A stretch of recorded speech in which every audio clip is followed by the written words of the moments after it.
Nice job by Jimmy. Back-to-back races with 2-round wins.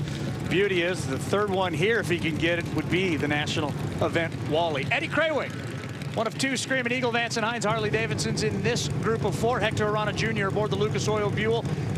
Next to him will be dear old dad, Hector the second. And in lane 4, Andrew Hines, who's done everything but win rounds at this race until now. So you got the Harleys and the Aranas. 4 very good motorcycles on the starting line right now. Andrews and the Harleys, yeah. I think the better of the teams would be Andrews, a little bit better than Eddie, and Junior's has been a little bit better than his dad. Who's better on the tree? 4 green lights. Junior was late, though. Boy, look at the Harley Davidsons. 1 and 4. Eddie and Andrew are going to the finals.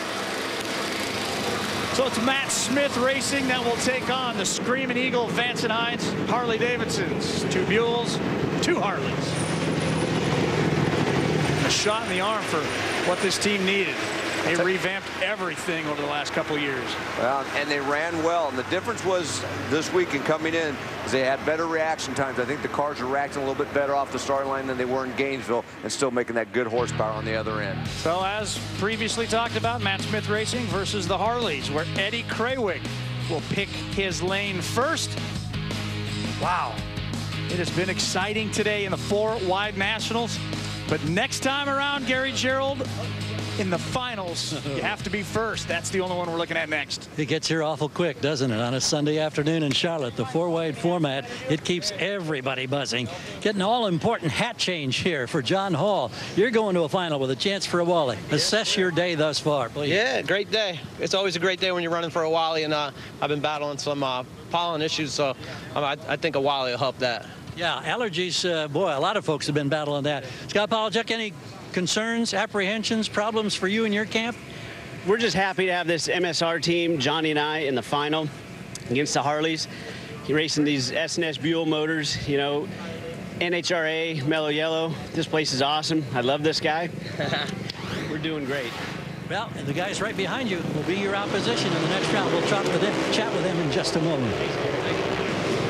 Down in Sean Langdon's split, the normal maintenance already well underway, but they've also addressed the issues that they had at 800 feet when that steering wheel fell off of Langdon's car. You can see the wheel already back on. What they had to do is replace one bolt that's back here that controls the quick release. It's about a 5-cent part, caused a very scary moment for Sean Langdon, but the team has fixed it, so hopefully we won't have another issue with that. They also zip-tied it on just for extra measure, but up at the front of the car, they also had an issue. There's a little bit of a scrape with the wall. If you look at this wing plate here, this is what came off of the car. It's just a surface scrape, but it could definitely cause some structural integrity issues. So look down at the car, brand new one on, and he's ready to go.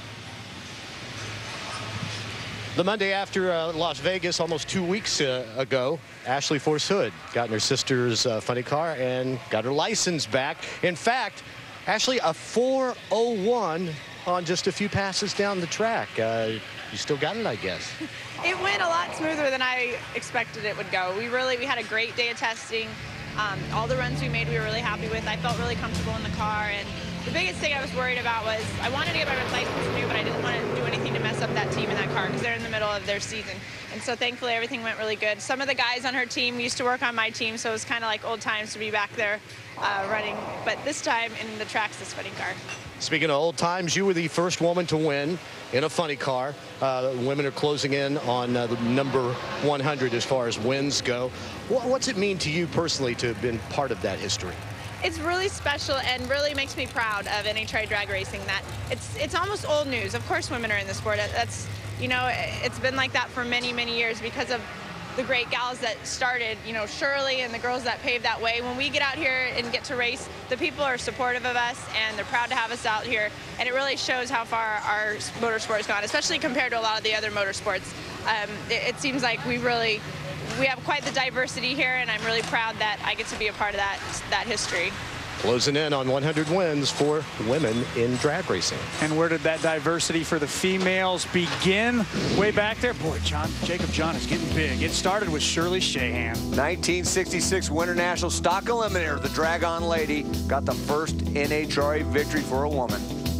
But in the professional ranks, it began with, of course, the legend Shirley Muldowney, who took the 1976 win in Columbus. The biggest win on her resume, though, the U.S. Nationals. And then how about Pro Stock Motorcycle? Not only was she the first female to win, she's also one of the greatest female riders or racers of all time. Angelle Sampey, now Drago, won for the first time in 1996 in Reading, Pennsylvania. You just heard from Ashley Force Hood, who along with Melanie Troxel and two other ladies that are escaping me right now. Who would those be? Courtney Force, of course, and Stat Guy, help me out here, bail me. That would be Alexis. Thank you, because she's winning today again, and then Erica Ender-Stevens. Those are the first female winners in NHRA history, Stat Guy. Well, overall, the women have won 181 Wallies in all classes. You got to give some love to Melanie Troxel. She's won in Top Fuel and Funny Car. She's also won in the Dragster class. You betcha. And Pro And Pro Mod. Mod. And, you know, we've had female champions in the Lucas Series, too, besides the Pro classes. Nice work there, Stat Guy. Gary. Let's check in with the Harley-Davidson duo here. We'll start with Andrew Hines. You were looking at your timesheet and you said, I think I got to go the other way on my tune-up. Can you explain? Well, I went one way, and now I'm going to go the other. So we left his bike alone, made a few tweaks on mine, and it ran okay. Don't get me wrong. It just ran okay. I lost a little bit in 60 foot, but it's not putting up the mile an hour that I want. So get him tuned up for the final round, and hopefully our Harley-Davidsons will tune around 2 lights, and that'll mean we're a winner and runner-up. No speed secrets being shared with the television folks here. Eddie, meanwhile, what's it going to take not only to beat your teammate, but the 2 other challengers? I think consistency in a good motorcycle. You know, the main thing is hit the tree and be on your game. You know, you got 3 possible other people that could mess up or mess you up.